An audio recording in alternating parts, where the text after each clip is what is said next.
celebration and decided to use it to remember St. Valentine too. So gradually, St. Valentine's name started to be used by people to express their feelings to those they loved. Oh, isn't that nice? So St. Valentine, because he did the marriages in secret.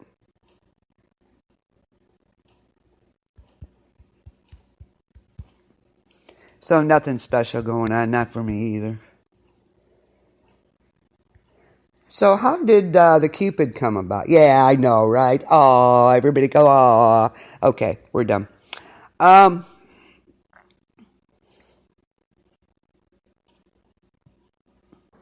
in classic mythology, yeah, I know, right? In classic mythology, where was I? You made me lose my train of thought there. Cupid, meaning desire, is a god of desire, erotic love, attraction, and affection. He is often portrayed as the son of the love goddess Venus and the war god Mars. He is also known in Latin as Amor, which means love. Aww, isn't that cute? Is anybody going to go see the new 50 Shades movie, the 14th? Not me. I'm sorry. I cannot stand those books or the movies. I know you throw rocks at me, whatever, but I cannot stand it. So Cupid is a god of desire. He's a god, so there you go. God of desire, erotic love, attraction, and affection. Although Eros is generally portrayed as a slender-winged youth, he was increasingly portrayed as a chubby boy, the little cherub boy. And during this time, he acquired the bow and arrow that represent the source of power. So there you go. A person or even a deity who was shot by Cupid's arrow is filled with uncontrollable desire. I need a bow and arrow, but that ain't the feeling they're going to get for me. Anyway, a person, we did that, filled with uncontrollable desire. In myths, Cupid is a minor character who serves mostly to set the plot in motion. He is a main character only in the tale of Cupid and Psyche. When wounded by his weapons, he experiences the ordeal of love. Although other extended stories are not told about him, his tradition is rich in poetic themes and visual scenarios, such as love conquers all and the retaliatory punishment of torture of Cupid. In art, Cupid, I know, haven't I? In art, I haven't changed, honestly. In art, Cupid often appears in multiples as the amours. Art history, the equivalent of the Greek erotes. Cupids are frequent motif of both Roman and later Western art. In the 15th century, the iconography of Cupid starts to become indistinguishable. Cupid continued to be a popular figure in the Middle Ages, when under Christian influence he often had a dual nature, as heavenly and earthly love. In the Renaissance, a renewed interest in classical philosophy endowed him with complex meanings. In contemporary culture, Cupid is shown drawing his bow to inspire romantic love and is often an icon on Valentine's Day. The Romans reinterpreted myths and concepts pertaining to the Greek Eros for Cupid in their own literature and art. Medieval and Renaissance mythographers conflate the two freely. In Greek tradition, Eros had a dual contradictory genealogy. He was among the prime gods who came into existence after his generation. Deities were begotten through male-female unions. Before the existence of gender, Eros functioned by causing entities to separate from themselves. Well, that's interesting. At the same time, the Eros, who is pictured as a boy or slim youth, was regarded as the child of a divine couple, the identity of whom, of course, varied by source. The influential Renaissance began his chapter on Cupid Eros by declaring that the Greeks themselves were unsure about his parentage. The Greek travel writer notes he contradicts himself by saying at one point that Eros welcomed Aphrodite into the world, and at another that he was the son of Aphrodite and of the god Mars, and he was the youngest of the gods. Cupid is usually treated as the son of Venus without reference to a father, but Cicero says that there were 3 Cupids, as well as 3 Venuses. The first Cupid was the son of Mercury and Diana. We all know Diana and Mercury. The second of Mercury and the second Venus. And the third of Mars and the third Venus. So there you go. The multiple Cupids frolicking in art are the decorative manifestation of these loves and desires. You see them on like mantelpieces, the Cupids, or 3 of them in a painting or something, so that's where that comes from. In the later classical tradition, Cupid is most often regarded as the son of Venus and Mars, there you go, whose love affair represented love and war, of course. The goddess of love, Venus, and the god of war, Mars.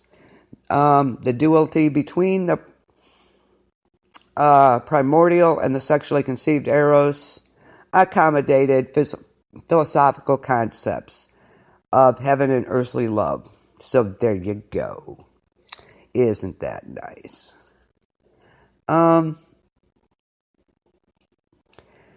In ancient Roman times, Cupid was a god who embodied desire, but he had no temples or practices, or, he wasn't a standalone god, okay?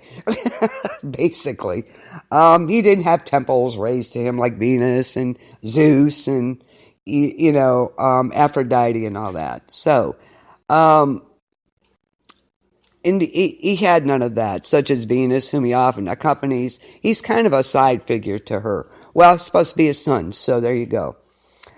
Cupid might appear among several statuettes, but there is no clear distinction between figures for those displayed as art or decoration. Roman temples often served a secondary purpose as art museums. And there was a statue of Cupid, Eros, by a sculptor that was consecrated at a sacrarium and received religious veneration, with Hercules, I might add. So Cupid became more common in Roman art. The first Roman Emperor Augustus. When Antony and Cleopatra were defeated, Cupid, transferring the weapons of Mars to his mother Venus, became a motif. So he gave up his weapons to Venus. Cupid disguises himself as Lulus, the son of Aeneas, who was in turn the son of Venus herself. Try to follow this in mythology. I know, right? It gets so complicated. It's interesting, but it gets complicated. It's crazy. It goes, this one is, begotten to that one, and that one is abandoned by this, and, they're all fighting and everything else. It's crazy. And they portray him as another god and all this stuff. Another thing you see Cupid with is a palm branch in paintings and artwork. And that is to proclaim victory. So, desire in Roman culture was often attached to power as well as erotic attraction. So there you go. Roman historians criticize Cupid's desire for glory and desire for ruling power. So, is it the gods who put passion in men's mind, or does each person's fierce desire become his own god? Ooh, deep, huh? It's just crazy as far as all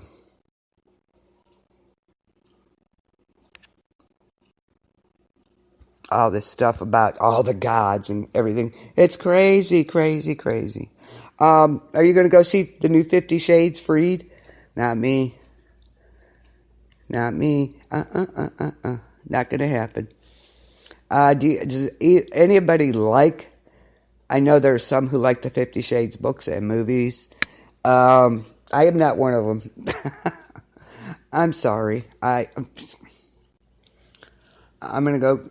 I don't know. I just can't justify buying the books. I don't know. Do you guys read them? No. Yay, Lori, I love you. That's why we're partners. Yeah, me either. All it is legal porn, if you ask me. I'm sorry, but it is. It's crazy. I'm not a fan at all. I don't care for the. It became so popular. It was like those way back in the Victorian times when women couldn't read and they'd go hide and read romance novels and shit. Yeah, no, not me either. I'm not a romance novel type person. This didn't even interest me from the start. I was like, oh my God, are you kidding? But a lot of people do. I don't know. I just don't know. So, just my opinion again, guys. And of course, Valentine's again would not be complete without Mr. Cupid. Isn't he a cute little cherub? He's the most recognized symbol of love. Nope, we're not talking about one of Santa's reindeer. We're speaking of Cupid, the god of love. What's the son of them?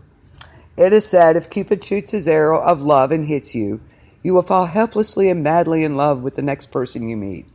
Oh, Harlequins, did you read those? Oh, I did years ago. My mom did. Vampires. Yeah, they are. Some can be. Yeah.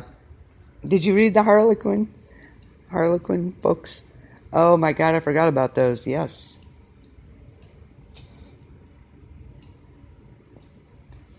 Yes, I forgot about Harlequin romance. Yeah. Yeah, me either. But dang, it looked like the cover of all of them. The same person made them. You know what I mean? It was crazy.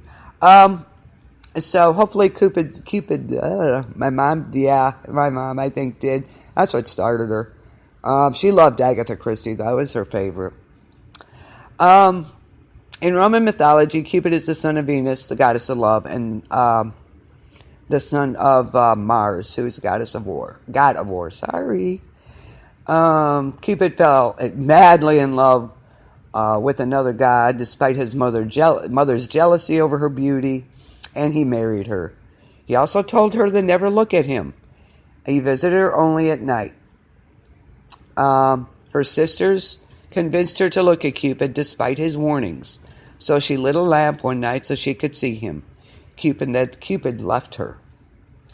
And she wandered aimlessly for a time, searching in vain for Cupid. She happened upon the temple of Venus. Venus, looking to destroy her, gave her a series of perilous tasks, each one more difficult and perilous than the last.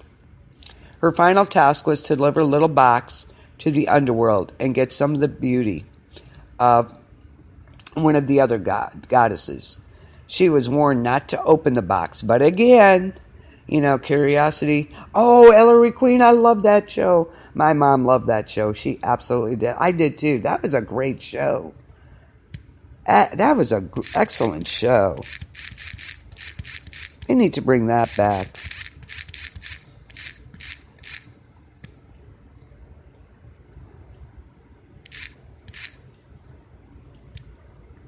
Yeah, Ellery Queen, yes. But anyway, she opened the box because she's nosy again, and there was nothing in the box but deadly slumber. Don't despair. We have a happy ending here, Perry Mason. He's still on though. Well, he was, yeah. Cupid, who really loved her all this while, came upon her lifeless body. He forgave her and swept the deadly slumber back into the box.